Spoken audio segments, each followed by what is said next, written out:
Hey, I'm Keon Brown for TLA, the Technology Leadership Association. So excited to be with you today. Have a great guest coming on to talk about the Black tech space, Black innovation in technology. Her name is Sherrell Dorsey. I want to bring her in. I've known Sherrell for a while. Let's bring her in. Sherrell is here. Hey, Sherrell. Hey, Keon, thanks so much for having me. Hold on. Am I muted? I think you might be muted. Are you on there? Hey, can you hear me? I can't hear you. Let's see what's going on here. I'm not There you muted. go. I can hear There we you. I are. can hear You you. can hear Come me. on, tech Perfect. innovation. That's right. Right. We moved past all technical difficulties. Anyway, thank you so much for having me today, Keon. Really a pleasure. And of course, always great to reconnect with you. Yes, I knew you way back in the day, Newark, New Jersey. Way back. Uh, I'm talking about almost 10, like a long time. But I'm so Yes. proud of you. Columbia Journalism, 2018 graduate. Really doing some great reporting in this space. Talk about your work as the plug. Yes, absolutely. Thank you so much for following it. I really get the privilege and the honor to talk about what's happening in the Black innovation economy. Through the last few years, a lot of us have seen this rise up in tech startups and venture capital firms, as well as just general trends of Black people really taking hold of this space we call technology and creating platforms, ecosystems, groups, conferences, all of these things that are helping us to better onboard into technology and also be leaders within our own communities as we're talking about growing and building high tech companies. And so for me, just being curious about the space and being curious about the trends shaping these environments, that's really the crux of my work as a data journalist is mapping and documenting, analyzing, critiquing, and sharing broadly what's taking place and helping the world to understand, helping business leaders and financial leaders to understand the significance, the importance, as well as the influence that the Black tech community across the diaspora actually matters and how that's actually impacting society in the future of technology as we see it moving forward.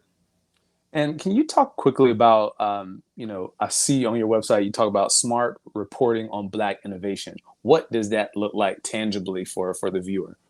Yeah, absolutely. It is taking and using data and doing actual reporting. I think over the last decade, since you and I have known each other, we've really stepped away from the science and art of what journalism is supposed to be.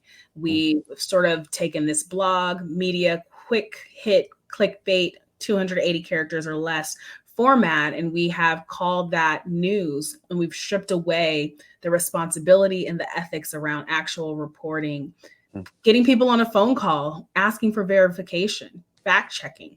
So, all of those core tenets that journalism is, bringing that back into the fold and really applying it rigorously to the kinds of stories that we cover, particularly on Black and Brown founders. And there's, of course, publications that cover Black businesses and Black founders.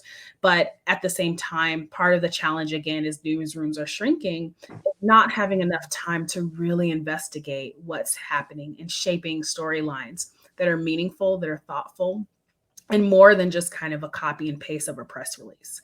So again, launching the plug technically in 2016 as a daily tech newsletter. And then last year we moved into original content reporting in a membership base, and we're at tpinsights.com. But we really wanted to create this premium and elite experience and voice around what's happening in the Black innovation economy. So I always liken us to, if we could be the Black Bloomberg, Mm. this is the level in which we want to elevate the work that we're doing. Uh, because of COVID, what are your thoughts and what have you seen in the data as far as the digital divide when it comes to COVID and how we're responding to it? It's a challenge, Kian. I'm sure as you are witnessing in New York City, as I'm witnessing, in Atlanta and Charlotte and what have you, we are facing significant challenges from a health perspective, in terms of minority communities being 3 times as likely to contract and also face fatalities at the hands of COVID. We've seen our businesses really take a stark hit. So about 40 or 41% of our businesses that were shut down as a result of COVID during the first phase of this pandemic, when we thought, oh, we'll clean up for 2 weeks and then we'll go back to normal, and seeing that that just wasn't the case. And of course, the lack of lending from the PPP dollars that were not distributed equitably to small business owners of minority communities. One of the things that we did from an early reporting perspective was also start to ask Black-owned businesses and Black tech startups, did they still see themselves surviving beyond the pandemic? And many of them said no. We talked to VCs who were saying, like, at this point, we're not doing a ton of deals. Anything that we're giving out now was already in the works prior to March. And so it's a very bleak time, as you can imagine. It is also an awesome time for innovation and really helping to turn the crisis into an opportunity to address needs that were actual needs. I think we're starting to see the opportunity of founders creating products and services that actually matter and that actually help to solve real issues, like freelancers not having adequate life insurance, right? Or folks who are creating platforms to be able to do more of this online video conferencing and coupling that with calendar scheduling or what have you. So we're starting to see, I think, the strip away of some of the frivolousness that was created kind of during this like craze of tech startups. But one of the things too that I think took a major hit that we documented early on was the number of Black tech conferences that had to either be canceled or postponed. So a lot of folks started to postpone their conferences till later towards the fall, which we know now, based on the data and information, we're expected to hit a second wave or a second strain of the COVID-19 virus. And so chances are those conferences will have to move virtually. So part of the challenge with these conferences having to be rescheduled or completely postponed is these were gathering places for Black techies and those looking to get into the industry, to meet, to connect, maybe sometimes for the first time meeting a potential employer. So when we look at the Afrotechs of the world, which is going virtual here in November, when we look at BitCon and all of these other conferences that are popping up inside and outside of Silicon Valley, in the Midwest, in the Southeast, these were great opportunities for people to come together to have that activity toward how do we build something new? How do we get access? How do we increase our social capital? So the reporting on that story was kind of a challenge, because it was like, wow, this is significant, not just for the case of having these conferences, but for the case of how they onboard people to new opportunities. So of course, that's being pulled back drastically. And we'll see what happens for 2021. Last question for you.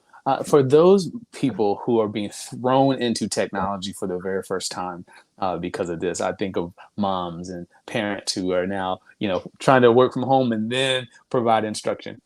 What kind of advice would you give? What kind of resources, or just what would you say to those individuals thrown into technology for the first time? I would say to give yourself some grace.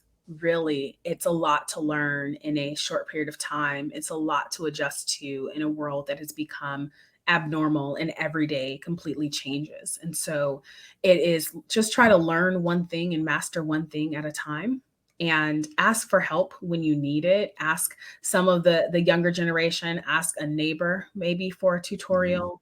There's lots of great free resources. My all-time favorite is to go onto YouTube and just see who has a great easy tutorial that I can follow. I do that all the time to make sure I know how to use the tools at my disposal.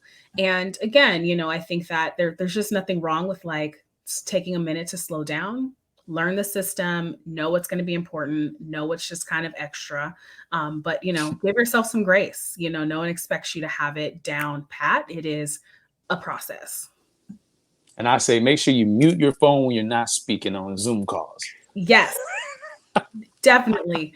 And don't take your computer with you into the bathroom. I don't know if you saw that floating around the internet, but it was like, remember your camera is on. So try to be mindful or turn it off. Those are the two important buttons to know how to click, is that mute button and that camera button. So you're not exposing your whole world to the world. Oh boy, we got a lot of learning and a lot of teaching and training. That's kind of why we're doing this Technology Leadership Association. It's founded at HBCU. We want to really tap into training and development, consulting to support people who might be in this space, trying to figure it out. And so Love I'm that. grateful for you just taking this moment to inspire us and inform us on what you're up to. Sherrell Dorsey, the plug, Of course. tpinsights.com. Thank you. Thank you for having me. Oh man, thank you.